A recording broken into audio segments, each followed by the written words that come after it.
Hey guys, welcome back to Nature's Cadence Farm. Today we're going to be working on our 2005 Dodge Grand Caravan, and what I have is a no start issue. It'll crank but won't start, so it'll turn over with the key but it won't actually start up. So what I'm going to do is go through the whole process here of what I'm going to do to troubleshoot and figure out what the problem is. I have pulled the codes on this, and I got a cam sensor malfunction, crank sensor malfunction, multiple cylinder misfire, a map sensor code too. So I mean, it's kind of all over the place, and I left them all in there. But first thing we're going to do here is just check to see if we have fuel pressure. And what that's going to kind of entail, we're going to listen for the fuel pump to turn on back in the tank, and that's this relay right here. So you've got one all the way up here, and then you've got this next one here, and this 15 amp is the fuse for the fuel pump relay. So a real simple kind of test would be to, if you're on the side of the road with this thing, would be to pull this fuel pump relay out, if you don't hear the pump running, and swap it with another relay.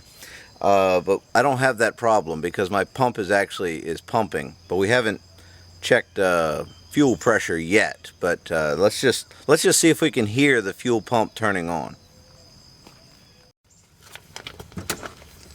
I'm just going to cycle the key to the on position. Let's see if we can hear it.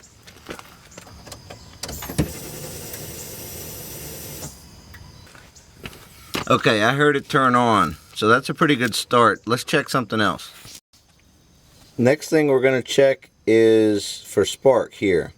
Now I've got this kind of tucked down in here because I wanted you guys to be able to see the light, the orange light that should show up in here if there was spark. So what I'm going to do is just go turn the van over and see if we get anything.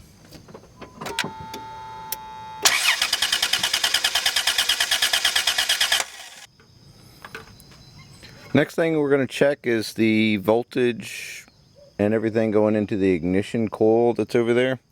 And I've got my multimeter set up for 20 volts DC. And one lead is grounded right now. And this lead I have a little nail stuck into a jumper. So I can kind of back probe the connector of the coil. And I've just got that connected to the red lead. So we're just going to test the multimeter, make sure everything's working. And what do we have there? 12.77. That's good. So let's go check the coil that's right there and see what we got at the connector for that. Alright, so what I've got now is a nail hooked to my lead in the second pin over there. And we're going to check for voltage there while we're cranking. Alright, you saw we had voltage on that pin while we were cranking. That means our crank sensor is good. And you could see it on the meter while it was cranking over.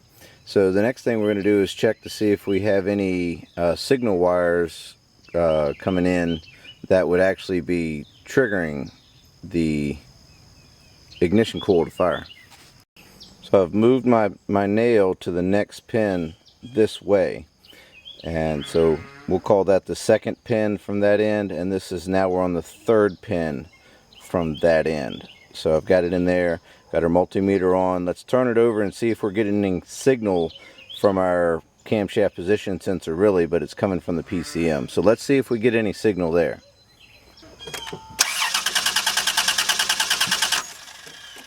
Alright, you can see we did not get any voltage on that pin. That means our PCM isn't getting a signal to send voltage to that pin to fire these coils. So there's our problem. So we know with getting voltage there, the crank sensor is good.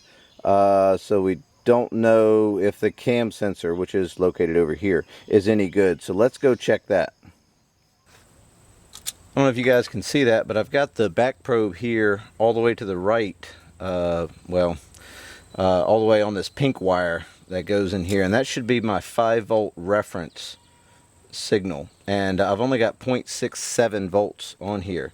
So what that's telling me is I've got a sensor shorted out and bringing that voltage down on that reference voltage. So I got a code for a map sensor, crankshaft sensor, cam sensor, and EGR valve, and those things. So what I'm going to do is go through and unplug each connector, and I'm going to leave this one in here because watch this, when I unplug this sensor, which is the camshaft position sensor, the voltage doesn't come up. So I know that this sensor isn't the one bringing it down. So what I'm going to do is go through all these and see if I can get this voltage up to 5 volts. So what I found here was this EGR valve actually was the one bringing the voltage down. You see it's still at 0.67. As soon as I unplug this connector, the voltage goes right to 5 volts. So that's the problem right here. So that's it. Either way, so I got to replace this EGR valve now, and I can guarantee, well, I don't know, let's find out. I can almost guarantee that the vehicle will start now that I have that 5 volt reference back. Let's try that out just to kind of prove everything out.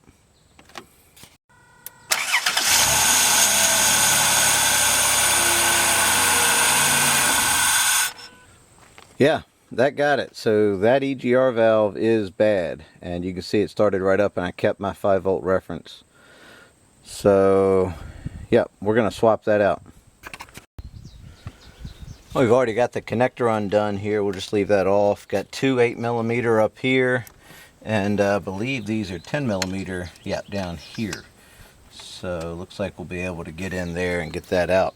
So I've got an 8mm, and it looks like a 3-inch extension. Might be, no, looks like just a deep well will be all we need up here. So let's go ahead and get this out. Lefty loosey on these, and again 8mm. Alright, got those two bolts out. Slide this gasket out of the way, slide that pipe out of the way. Now we've got a two 10mm somethings down below here bolting it onto the head. So let's see if I can get these out of here.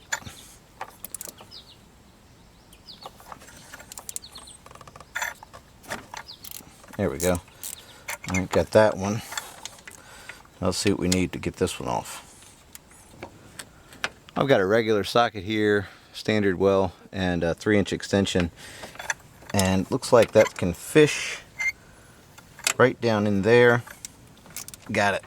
Alright. I don't know if you can see it kind of wiggly now, but that's got it. Let me back these off, and we'll get the new one on. Alright, there's what the bottom bolt looks like. Went ahead and got that out. Let's get this top bolt out now. Alright, got that bolt off, and the gasket came out with it. Perfect. Got our new EGR valve here. It's an EGC 1017. This it's a CarQuest, came from Advanced Auto Parts. Here's the new one. Everything looks good. And inside of the kit comes with the gaskets. Yep, there's the side with the tube on it, and here's the side that goes into the vehicle, or the head. And oh, look at that, comes with new bolts too for the to go into the head. So that's pretty cool. All right, let's go ahead and get the new one installed. So this kind of gasket looks like it bolts, or it allows the bolts to thread into them because it has these little ears on it. So what I did is I got that started so I can go ahead and get the valve in place down there without the gasket falling off. So that's kind of nice. Just getting everything lined up, and I've got my socket here with the extension. I'm just going to use that as a tool to help thread these bolts in. So the top one started, and now it feels like the bottom one is started, so that was easy. Good. Alright, I'm going to go ahead and tighten these down. I just got the bottom one kind of tightened up. You can kind of see it's still a little floppy. I like to do that so it's a lot easier to get this top one threaded in and in the right place. Because if it was tight on the bottom, it would be difficult, possibly, to get this top one lined up properly and and snugged up. But now that everything's lined up, I can go ahead and go for it. Not going crazy tight on these, just getting them where they need to be. So here's our new gasket for the pipe, the little tube that goes to the intake. Go ahead and get that in place. Move that tube over, and these are just threading into aluminum, so I would be careful. You still have to get it threaded in there, but you don't want to get anything cross-threaded because you know, it will cross-thread easily. So that feels like that's got a good start. Got that one. Now let's see if we can get this one in place. Okay, got that one started. Yep, they're good to go. All right, I'm gonna go ahead and go in here with the 8mm again. If I didn't mention it, those in the bottom were a 10mm. So let's go back with the deep well on the ratchet and get that back together here. Just like on the other bolts, I'm just going to get that one snugged up first and then work on this one here, the one closer to the engine. Yeah, and these are threading in plenty easy, telling me that they're not cross-threaded. Alright, got that one. Now we can go ahead and get this one tightened up. And again, I can't really put a whole lot of torque with a 1/4-inch ratchet, but again, it's just aluminum, so don't go crazy with it. Alright, that's great. I'm going to go ahead and put everything kind of back together here. Intake and this little hose and all these things, and we're going to go ahead and fire it up and see if that takes care of it. Go ahead and let's plug this connector in while we're here. Just like that. Alright. Alright, got everything put back together. EGR valve installed. Everything's tightened up. So let's go ahead and start this thing up and see how she sounds.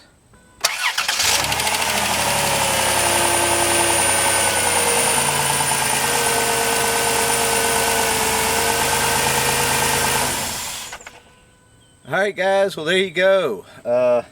Another fix on the 05 Grand Caravan. This one wasn't too bad. It took a little troubleshooting, but we got it, right? Hopefully you guys learned something. If you have any comments, just let me know below. I'd love to hear them. I'm going to put a link to all of the products used in this video down below in the description too. So check those out if you have any questions on what I had going on here. And thanks for watching, and we'll see you next time.